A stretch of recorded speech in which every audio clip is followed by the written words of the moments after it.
Welcome back to మనం TV. నేను మీ పవన్ బేస్వాడ. ఇటీవల కాలంలో లోక కళ్యాణం, సనాతన ధర్మం పరిరక్షణ పేరుతో తిరుగుతూ హల్చల్ చేస్తున్న అఘోరి పెళ్లి అనే అంశం ఇప్పుడు సంచలనంగా మారుతుంది. తాజాగా అఘోరి మరోసారి వార్తలో నిలిచింది. మొత్తానికి అఘోరి వర్షిని వివాహం చేసుకుంటున్న ఒక వీడియో నెట్టింట వైరల్ గా మారింది. గత కొన్ని రోజుల కిందట నాగసాధు ఏం చెప్పారో అదే ప్రస్తుతం జరగడంతో అందరూ ఆశ్చర్యానికి గురవుతున్నారు. అసలు అఘోరీలు పెళ్లి చేసుకోవచ్చా? అసలు వారి జీవన విధానం ఎలా ఉంటుందనేది ఇప్పుడు హాట్ టాపిక్గా మారింది. దాని గురించి తెలుసుకునే ప్రయత్నం చేద్దాం. అసలు అఘోరీలు మనిషి జీవితంలో మనం సాధారణంగా చూడలేని భయంకరమైన వ్యక్తులు. వీరు ఎక్కువగా హిమాలయాల్లో లేదా శవాల మధ్య అంటే శ్మశానాల మధ్య జీవిస్తూ ఉంటారు. వారి జీవన శైలి మనకు చాలా భిన్నంగా కనిపిస్తుంటుంది. వారి ధ్యానం, భక్తి, ఆధ్యాత్మిక స్థితి మాత్రమే ఉన్నతమైన జీవన స్థాయికి నడిపిస్తాయి.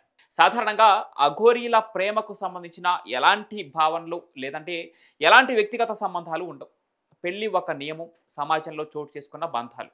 కానీ అఘోరీలు ఈ వివాహ బంధాలకు దూరంగా తాత్కాలికమైన సమాజం నుండి విడిపోయి శివనామ స్మరణ చేస్తూ జీవిస్తూ ఉంటారు అఘోరీలు. అంటే వీరు వైవాహిక బంధానికి పూర్తిగా వ్యతిరేకమనే చెప్పాలన్నమాట. ఒక చిన్న విషయం ఏంటంటే వారికి ఎటువంటి వ్యక్తిగత ఆలోచనలు కానీ లేకపోతే శారీరక కోరికలు కానీ ఉండవు. అదే వారి వాస్తవికత. ఎటువంటి తీవ్రమైన పరిస్థితులు ఏర్పడినా అంటే చలిలో చెప్పులు లేకుండా ఎండలో నగ్నంగా తక్కువ ఆహారం తీసుకుంటూ నేలపైనే నిద్రపోతూ సాధారణ జీవితం గడిపే వ్యక్తులే అఘోరీలు. జనజీవనంలోకి రారు, పబ్లిసిటీ కోరుకోరు, భౌతిక సుఖాలకు చాలా దూరంగా ఉంటారు, పూర్తిగా వాటిని త్యజిస్తారు. అఘోరాలు వామాచార పద్ధతిని నమ్ముతారు. వామాచార పద్ధతి అంటే మంత్రాలు, తంత్రాలు, దశమహావిద్యలు, క్షుద్రం కూడా నేర్చుకుంటారు. భూమి మీద ఉన్న ప్రతి దానికి మోక్షాన్ని పొందే సాధనంగా చూస్తారు అఘోరీలు. మోక్షం కోసం వీళ్ళు చేసే తంత్ర ప్రక్రియలు చాలా ఆశ్చర్యంగా ఉంటాయి, కొంత భయానకంగానూ ఉంటాయి.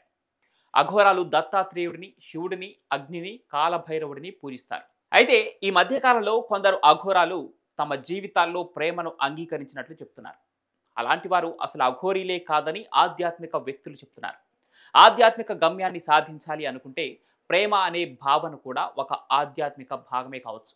అలాంటి వ్యక్తులు తమ శాశ్వత శక్తిని గ్రహించడంలో మరొక వ్యక్తితో పరస్పర సంబంధాన్ని కొనసాగించడానికి అంగీకరించడానికి కూడా ఆధ్యాత్మిక జీవన భాగంగా భావించవచ్చు. కానీ ఇది అనేక సందర్భాలలో చాలా భిన్నంగా కనిపిస్తూ ఉంటుంది, చాలా భిన్నంగా ఉంటుంది కూడా. కొంతమంది అఘోరీలు తమ జీవితంలో ఒక దశలో వివాహం చేసుకుంటారు. అది కూడా వాళ్ళు అఘోరీగా మారక ముందు మాత్రమే. ఒకవేళ అఘోరీగా మారాలనుకుంటే వివాహం చేసుకున్న తర్వాత ఈ మార్గాన్ని స్వీకరించి సంసారాన్ని వదిలివేయవచ్చు.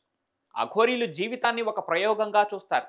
కాబట్టి వారి వ్యక్తిగత ఎంపికలు వారి గురువు బోధనలు, ఆధ్యాత్మిక లక్ష్యాలు లేదా జీవన పరిస్థితులపై మాత్రమే ఆధారపడి ఉంటాయి. అయితే ఇటువంటి పెళ్లి చేసుకునే సందర్భాలు మాత్రం చాలా అరుదు, అసలు ఉండవనే చెప్పాలి. ఈ ప్రశ్న మన ప్రస్తుత జీవనశైలిని ఎంచుకునే దిశగా కొన్ని క్షణాలను గమనించుకునేలా చేస్తుంది. మనం బంధాలను ఎలా నిర్వచించుకుంటున్నామో, పెళ్లిని ఎలా అంగీకరిస్తున్నామో, మన ఆధ్యాత్మికత ఎలా ప్రభావితం చేస్తుందో అన్ని అంశాలు దానిలో భాగంగా నిలుస్తాయి. అఘోరీల జీవన విధానంలో ప్రేమను, సంబంధాలను పూర్వ ప్రేమతో లేదా ఆధ్యాత్మికంగా అంగీకరించినట్లయితే అది మరొక దృష్టికోణంగా తీసుకోవచ్చు.